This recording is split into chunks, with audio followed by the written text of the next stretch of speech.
رب العالمين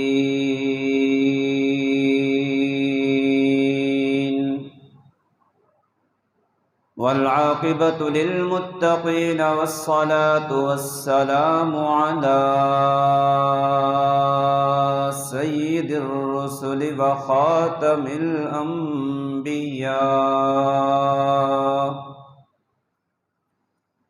وعلى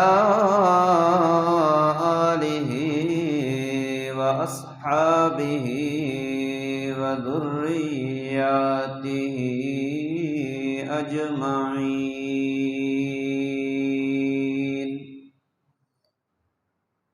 ومن تبعهم بإحسان إلى يوم الدين.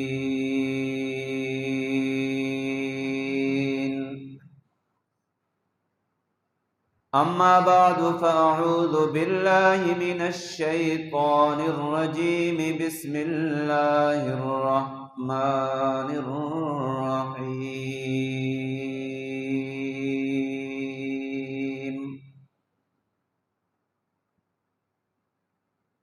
ألم يجدك يتيما فآوى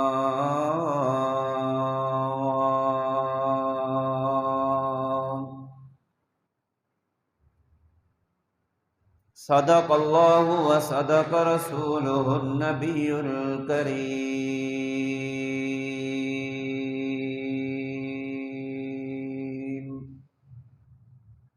اللهم صل على سيدنا محمد.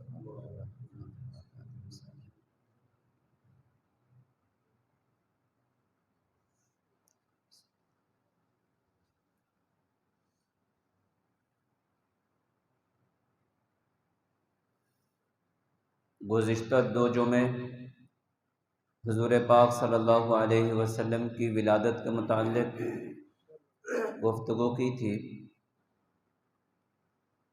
آج آپ حضرات کے سامنے عرض یہ کرنا ہے کہ حضور علیہ السلام جب دنیا میں تشریف لائے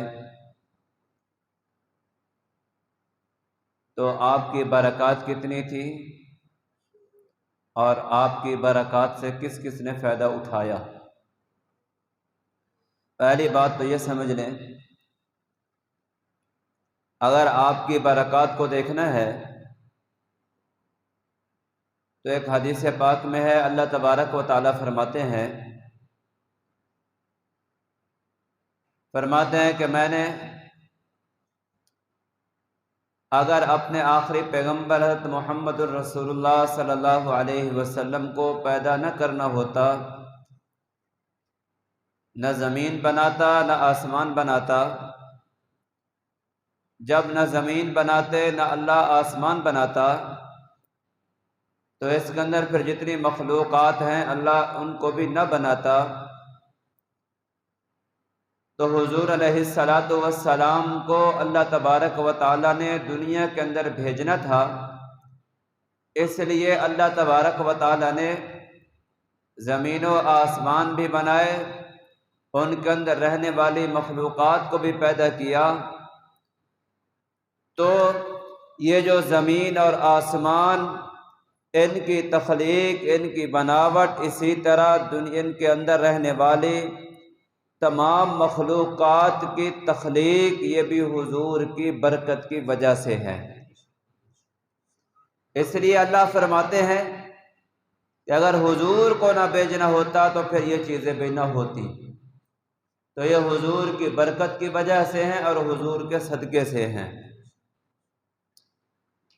اور یہی چیزیں ہم دیکھتے ہیں.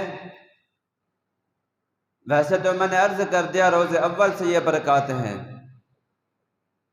جب سے اللہ نے زمین آسمان کو بنایا ہے، اور بنایا اس لیے ہے کہ اپنے آخری پیغمبر کو بھیجنا تھا. حضور علیہ السلام جس گھر کے اندر تشریف لاتے ہیں، اس گھر کے اندر روشنی کرنے کے لیے دیے کے اندر تیل تک نہیں تھا.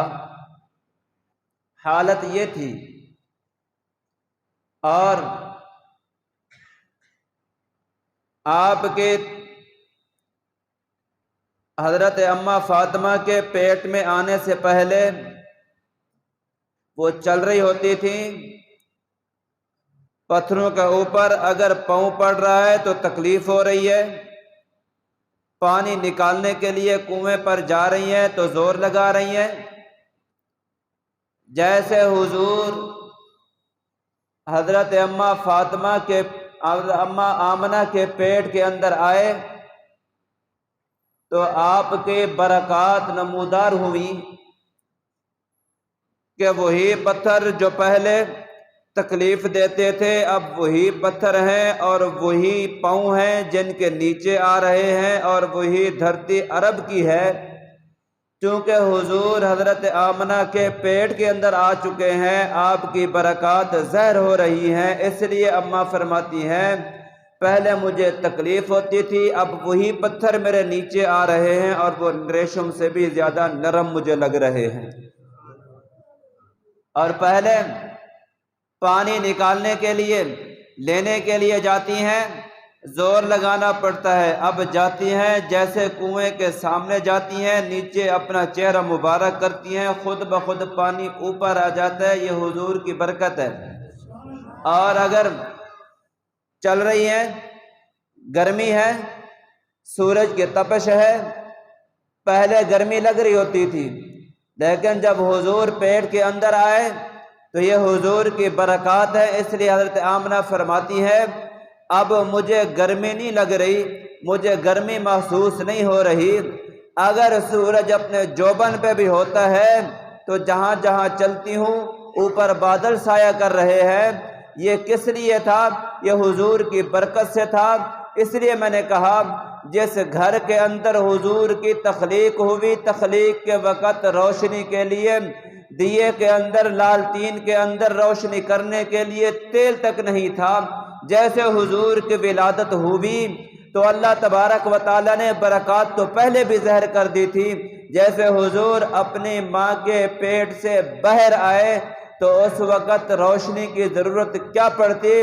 اماں فرماتی ہیں صرف ایک جگہ نہیں بلکہ فرماتی ہیں کہ میرے پورے کا پورا گھر روشن ہو گیا، صرف گھر روشن نہیں ہوا، فرماتی ہیں کہ مجھے شام تک کے محلات بھی روشن ہوتے ہوئے نظر آئے۔ یہ کس لیے تھا؟ یہ حضور کی برکت تھی۔ اور اسی طرح حضرت اماں حلیمہ کے پاس گئے، انہوں وہ لے کر کے گئی ہیں، تب بھی برکات ہیں۔ پیٹ سینے کے اندر دودھ نہیں تھا، حضور کو اٹھایا تو دودھ سے بھر آئے، اور وہ لاغر کمزوری تھی، حضور کی برکت سے وہ جو تھی تیز رفتار بن گئی، گھر کے اندر لے کر کے گئی، فقر و فاقہ تھا، بکریوں کے تھنوں کے اندر دودھ تک نہیں تھا، حضور کو لے کر کے گئیں تو یہ حضور کی برکت تھی۔ اب برتن ختم ہو گئے، جیسے میں نے پچھلے جمعے عرض کیا تھا، برتن ختم ہو گئے لیکن بکری کے تھنوں کے اندر دودھ ختم نہیں ہوا۔ یہ کس وجہ سے تھا؟ یہ حضور کی برکت کی وجہ سے تھا کہ اللہ تبارک و تعالیٰ نے دکھا دیا میرے نبی کی برکات اتنا ہے، جہاں جہاں میرا نبی جائے گا وہیں وہیں روشنیاں بھی پھیلتی چلی جائیں گی، دین بھی پھیلتا چلا جائے گا، اور ساری دنیا حضور کی برکت سے کھاتی بھی رہے گی۔ اب حضرت اماں حلیمہ لے کر کے گئی ہیں، جا رہی ہیں، ایک دو بار وہ بھی عرض کرتا چلوں، حضور کو سینے سے لگایا، حضور نے دودھ تناول فرمایا، پھر دوسرے پستان سے لگایا تو حضور نے چہرہ انور پھیر دیا۔ کیوں پھیرا؟ اس لیے کہ ایک دوسرا بچہ بھی اٹھایا ہوا تھا۔ حضور علیہ السلام نے بچپن کے اندر بتا دیا اگرچہ دودھ آیا حضور کی برکت کی وجہ سے تھا، لیکن اس کے باوجود بھی حضور نے بتا دیا میں دنیا کے اندر لوگوں کے حقوق غصب کرنے کے لیے نہیں آیا، میں لوگوں کے حقوق بتلانے کے لیے آیا ہوں، جن کے حقوق غصب کیے جا رہے ہیں ان کو حقوق دلوانے کے لیے آ رہا ہوں۔ اس لیے حضور نے اپنا چہرہ مبارک پیچھے کر لیا، موڑ لیا۔ کیوں؟ فرمایا کہ یہ حق میرے دوسرے بھائی کا ہے، جس کا حق ہے وہی استعمال کرے گا، وہی پیے گا۔ اگرچہ حضور کی برکت سے تھا لیکن حضور نے چہرہ انور پیچھے پھیر کر کے بتا دیا، فرمایا کہ تمہاری عمر 10 سال کی ہے، 5 سال کی ہے، جیسے سمجھدار ہو جاؤ، جیسے شعور آتا چلے۔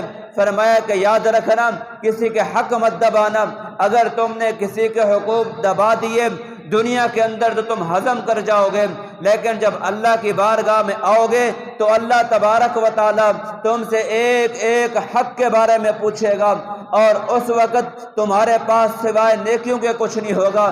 وہ نیکیاں جو دنیا کے اندر کما کر کے گئے ہوگے، اگر اور اس وقت جو کٹوتی کی جائے گی انہی نیکیوں کی صورت میں کی جائے گی۔ اس لیے حضور نے فرمایا کہ میں بچپن کے اندر تمہیں یہ حکم دیتا ہوں اور عملی طور پر تمہیں بتا رہا ہوں، خبردار رہنا، کسی کا حق مت مارنا، جس کا حق ہے اس کا حق اس کو ضرور ادا کرنا۔ اس لیے حضور نے اپنا چہرہ مبارک پیچھے پھیر دیا تھا۔ اب حضرت اماں حلیمہ کے گھر میں ہیں، گھر کے اندر برکات ہیں۔ آپ کی بہن ہے حضرت شیمہ رضی اللہ تعالیٰ عنہ، یہ لے کر کے جاتی ہے، جنگل میں لے کر کے جا رہی ہیں، وہی برکات ہیں جو پہلے تھی، اور وہاں جاتی ہیں کیا دیکھتی ہے کہ بکریاں بجائے چرنے کے حضور کے چہرے مبارک کی طرف دیکھ رہی ہیں، حضور کے چہرے کی طرف دیکھ رہی ہیں، اور دوسری بکریاں چر رہی ہیں، چرنے کے باوجود بھی پیٹ نہیں بھر رہے، اور یہ بکریاں حضور کے چہرے کی طرف دیکھتی ہیں، جیسے گھر واپس لے کر کے آتی ہیں تو ان کا پیٹ بھرا ہوا ہوتا ہے۔ اس لیے میں کہتا ہوں، اور انہوں نے صرف حضور کے رخ انور کو دیکھا، ان کے پیٹ بھر گئے۔ اگر ہم بھی حضور کی سنتوں پر چل پڑیں تو ہماری قبر بھی منور ہو جائے گی، اور حضور کی ایک ایک سنت کے اندر اللہ تبارک و تعالیٰ نے اتنا نور رکھا ہے ایک سنت کے اندر کہ اگر آدمی ایک سنت کے اوپر چلے تو اس کی قبر منور ہو جائے گی۔ جو آدمی مکمل سنتوں کے مطابق زندگی بسر کرے گا تو پھر اس کو وہاں کتنا عظیم ٹھکانہ ملے گا۔ اور جب حضرت شیمہ لے کر کے آتی، جیسے ہم دیکھتے ہیں بچیاں اپنے بھائیوں کو اٹھاتی ہیں، اٹھا کر کے لے کے آتی ہے، ہر بچی ہر بہن اپنے بھائی سے محبت کرتی ہے، اپنے بھائی سے پیار کرتی ہے، اور یہ تقاضا بھی ہے محبت کا، پیار کرنے کا، اور ہر بھائی اپنی بہن کو عزیز ہوتا ہے، اس لیے ہر بہن اپنے بھائی کو دیکھ کر کے خوشی کا اظہار بھی کرتی ہے اور اس کے لیے دعا بھی کرتی ہے، ہر ایک اپنے اس کے حسن کا نظارہ بھی کرتی ہے، اس کے حسن کا تذکرہ بھی کرتی ہے کہ جی میرا بھائی اتنا حسین ہے، اتنا خوبصورت ہے، اس کا چہرہ دیکھو، اس کا ناک دیکھو، اس کی آنکھیں دیکھو، ہر چیز اس کے اعضاء گنواتی بھی ہیں۔ یہ خوشی کا اظہار ہوتا ہے۔ جہاں دوسری بہنیں اپنے بھائیوں کے لیے خوشی کا اظہار کرتی، وہیں پر حضرت شیمہ بھی خوشی کا اظہار کرتی، اور وہ کہتی کہ دیکھو تم تو ہر کوئی کہہ رہی ہو میرا لال ہے، میرا بھائی خوبصورت ہے، فرماتی ہے میرے اس حسین بھائی جیسا کوئی اپنا بھائی تو دکھاؤ، میرے اس بھائی جیسا کوئی لے کر کے آؤ۔ اور میں نے پہلے بھی عرض کیا تھا، وہ تو پہلے میں نے عرض کر دیا تھا لم تلد النساء، کسی ماں نے تو ان جیسا حسین جنب ہی نہیں ہے۔ اور پھر جیسے ایک بہن اپنے بھائی کے لیے دعا کرتی ہے، اسی طرح شیمہ بھی دعا کرتی تھی، اور وہ دعا کیا کرتی ہے بڑی تفصیل کے ساتھ ہے، میں مختصراً عرض کر دیتا ہوں۔ اللہ کی بارگاہ میں ہاتھ اٹھاتی ہیں اور دعا کرتی، یا رب ابقِ لنا محمدا، حضرت شیمہ دعا کر رہی ہے، یا رب ابقِ لنا محمدا، اے میرے پروردگار میرے اس بھائی محمد کو باقی رکھنا، یا حتی اراہ یافع امردا، اے میرے پروردگار میرے اس بھائی محمد کو باقی رکھنا، یہاں تک کہ میں اس کا چلنا بھی دیکھ لوں، اس کا دوڑنا بھی دیکھ لوں، اس کا لڑکپن بھی دیکھ لوں، اس کی جوانی بھی دیکھ لوں، اور یہاں تک کہ فرماتے حتی اراہ یافع امردا، میں اس کی جوانی دیکھ لوں۔ جیسے ہر بہن کو ایک بھائی پر ناز ہوا کرتا ہے، اور وہ دعا کیا کرتے کہ اللہ میرے بھائی کو دنیا کی سرداری عطا فرمانا، بادشاہت عطا فرمانا۔ اس لیے حضرت شیمہ رضی اللہ تعالی عنہ اللہ کی بارگاہ میں عرض کر رہی ہے، ثم اراہ سیدا مسودا، کہتے اللہ میرے بھائی کو دنیا کی سرداری اور بادشاہت عطا فرمانا۔ ثم أراه سيدا مسودا واتبت أعاديه معه الحسدا. اور جیسے ہوتا ہے ہر بہن اپنے بھائی کے لیے دعا کرتی ہے، جہاں پر سرداری کی دعا کرتی ہے وہیں پر یہ بھی دعا کرتی ہے کہ اللہ میرے اس بھائی کو، یہ بڑا خوبصورت ہے، اس کو نظر نہ لگ جائے، لوگ اس سے حسد کرنے والے حسد کریں گے، اللہ ان کے حسد سے بچا لے، دشمنوں کے دشمنی سے بچا لے، شریروں کے شر سے بچا لے. ہر بہن بھائی کے لیے دعا کر رہی ہے. اس طرح شیمہ رضی اللہ تعالیٰ عنہ حضور کے لیے بھی یہی دعا کر رہی ہیں. ثم اراہ سیدا مسودا، اے اللہ میں دیکھنا یہ چاہتی ہوں میرے بھائی کو جوانی بھی نصیب کرنا اور دنیا کے اندر بادشاہت بھی عطا کرنا. وَتْبِتْ أَعَادِيهِ مَعُهُ الْحُسَّدَا، اللہ جو میرے بھائی سے عداوت رکھے، جو میرے سے بھائی سے دشمنی رکھے اور جو میرے سے بھائی سے حسد رکھے، وَتْبِتْ أَعَادِيهِ مَعُهُ الْحُسَّدَا، اللہ میرے بھائی کے حاسدوں کو، میرے بھائی کے دشمنوں کو ہلاک اور نیست و نابود کر دینا. یہ بہن دعا کر رہی ہے. اب یہاں سے میں آگے شارٹ کٹ کر رہا ہوں. یہ بھائی کی محبت ہے، بہن کی محبت ہے بھائی کے ساتھ، اور بھائیوں کو بھی بہن سے محبت کرنی چاہیے. کرنی چاہیے کہ نہیں کرنی چاہیے؟ آج کل کیا ہوتا ہے، اگر بہن حصہ مانگ لے تو کیا ہوتا ہے، اچھا ٹھیک ہے پھر حصہ ہی لے لے، پھر ادھر تو نہیں آنا. حقوق غصب کیے جاتے ہیں، بہنوں کے حصے غصب کیے جاتے ہیں، وراثت دبا لی جاتی ہے. اور آپ دیکھیں جہاں بہنیں محبت کرتے ہیں، حضور نے مقام بھی بتا دیا کہ بہن اگر تمہارے پاس آئے تو بہن کا مقام کیا ہوا کرتا ہے. ایک مرتبہ حضور مدینہ منورہ میں تشریف فرمائے، اللہ نے سرداری عطا فرما دی، بادشاہت عطا فرما دی. آپ مدینے کے سردار ہیں. اللہ نے صرف نبوت نہیں بلکہ نبوت کے ساتھ ساتھ ختم نبوت بھی عطا فرما دی. حضرات صحابہ کرام حضور کے پاس آئے، دوڑتے ہوئے آئے.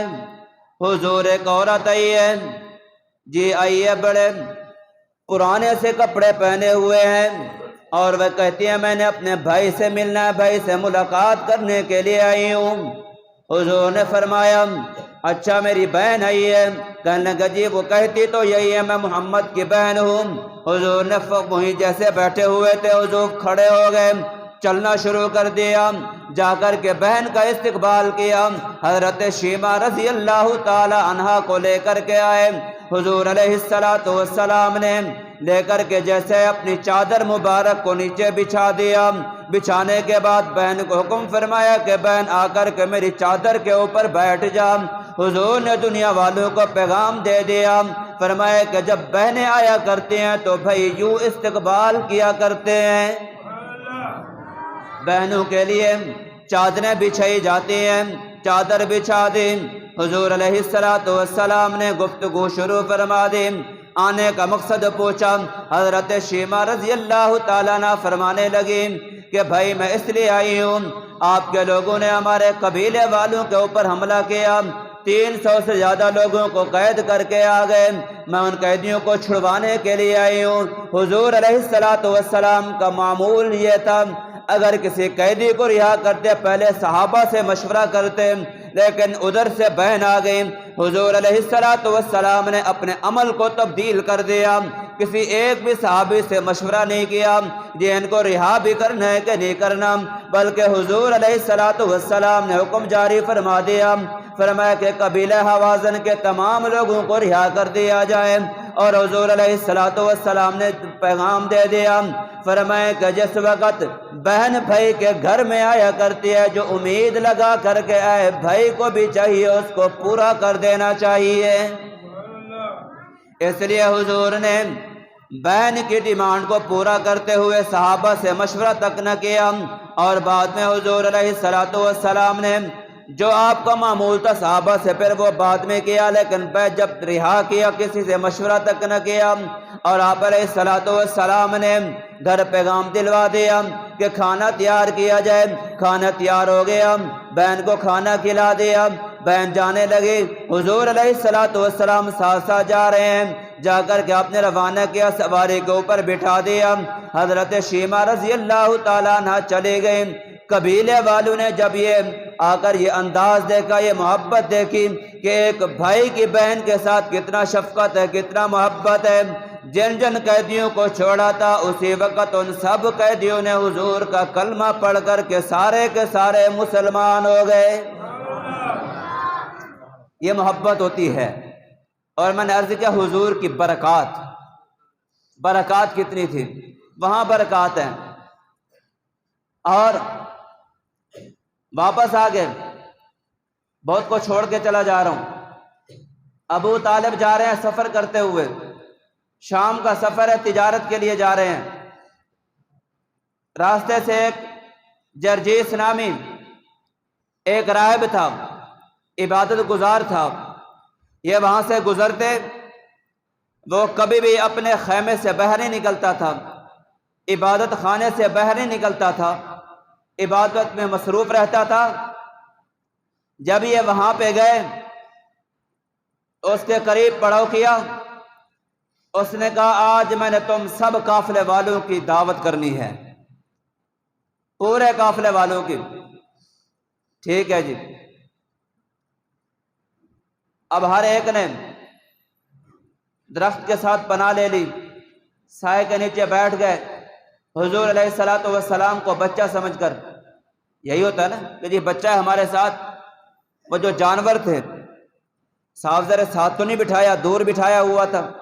حضور علیہ الصلوۃ والسلام کو فرمایا کہ آپ ان جانوروں کا خیال کرو۔ آپ جانوروں کا خیال کیے ہوئے ہیں، اور یہ سارے قافلے والے درخت کے نیچے بیٹھ گئے۔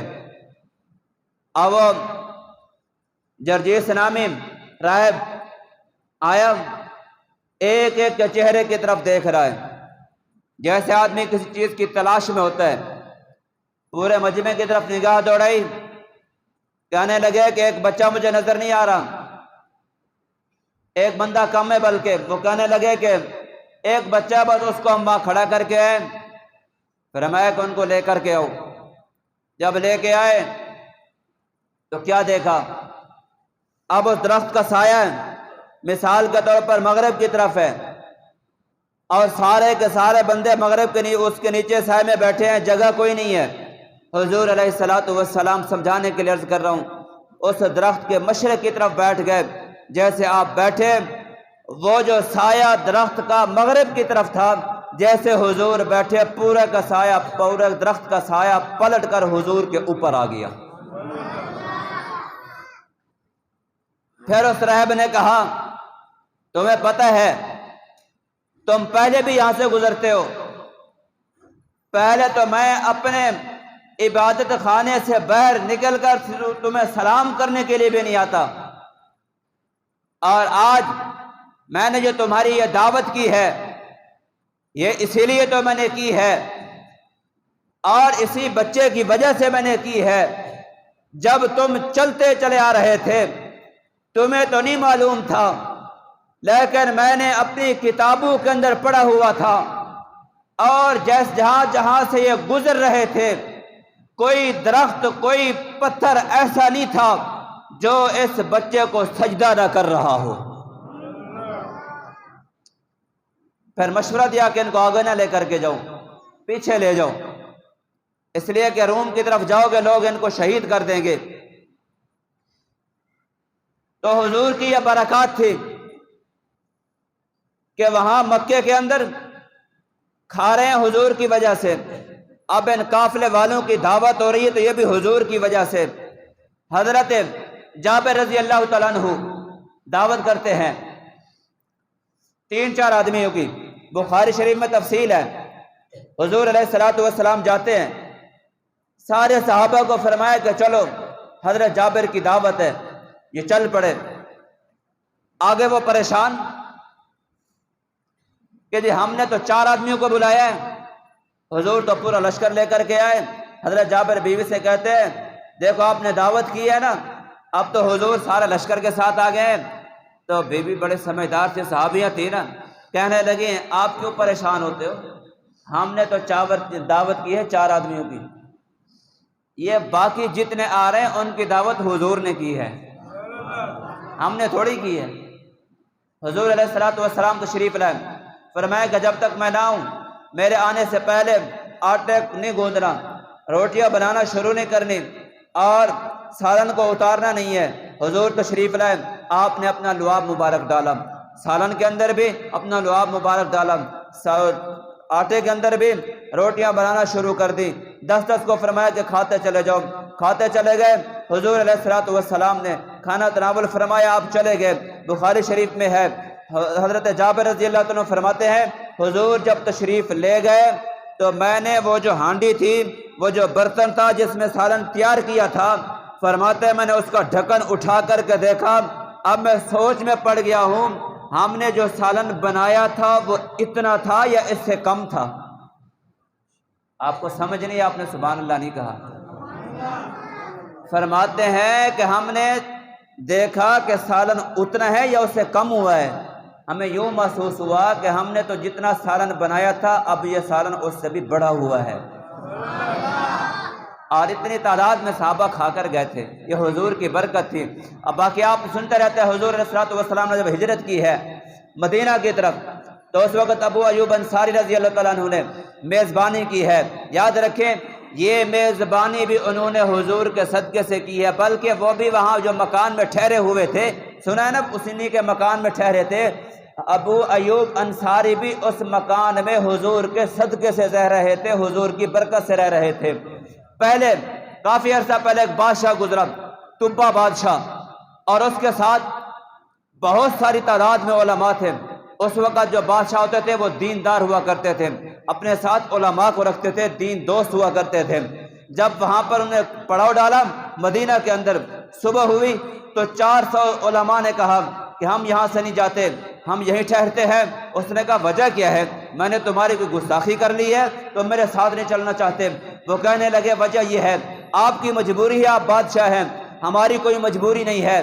ہم نے اپنے آسمانی کتابوں کے اندر پڑھا ہے اللہ کا آخری پیغمبر جب تشریف لائے گا اور وہ ہجرت کر کے اسی جگہ پہ آئے گا جس جگہ کے اندر ہم ٹھہرے ہوئے ہیں، اس لیے ہم یہاں ٹھہرتے ہیں، اگر وہ ہمارے ہوتے ہوئے آئے گا تو ہم ان کا کلمہ پڑھیں گے، ان پر اسلام لے کر آئیں گے۔ تو انہوں نے کہا اچھا اگر یہی بات ہے، تو انہوں نے حکم جاری فرمایا 400 گھر تعمیر کیے جائیں، 400 گھر بنائے گئے، اور ایک گھر بنایا گیا خاص حضور علیہ الصلوۃ والسلام کے لیے، اور اس نے خط بھی لکھا، اور بڑی تفصیل کے ساتھ یہ خط ہے اور میں پڑھ نہیں سکتا، وقت نہیں ہے۔ ایک جملہ جس میں کہا تھا اس میں یہ بھی تھا کہ اگر میں زندہ رہا تو اب آپ کی بعثت ہو گئی تو کہنے لگا آپ پر اسلام بھی لاؤں گا اور آپ کا وزیر بن کر کے رہوں گا، آپ کا خدمت گار بن کر کے رہوں گا۔ اور فرمایا کہ یہ میرا خط حضور کو دے دینا، نسل در نسل یہ خط چلتا رہا۔ حضور علیہ الصلوۃ والسلام کو یہ خط ملا، اور اسی مکان کے اندر جو وہ بنوا کر گئے تھے حضور کے لیے، ابو ایوب انصاری رضی اللہ تعالی عنہ رہ رہے تھے، جہاں پر حضور کی اونٹنی بیٹھی تھی، اور اسی وجہ سے حضور نے پھر اسی گھر کے اندر قیام کیا تھا۔ اس لیے میں نے عرض کیا حضور علیہ الصلوۃ والسلام کی برکت سے، حضور کی برکت سے ساری دنیا بنی ہے، اور حضور کی برکت سے ساری دنیا کھا رہی ہے۔ اللہ تبارک و تعالی ہمیں حضور علیہ الصلوۃ والسلام کی سنتوں کے اوپر چلنے کی توفیق عطا فرمائے۔ آپ کی سچی محبت عقیدت اللہ ہمیں زبانی طور پر نہیں عملی طور پر بھی نصیب فرمائے۔ وآخر دعوانا الحمدللہ رب العالمین۔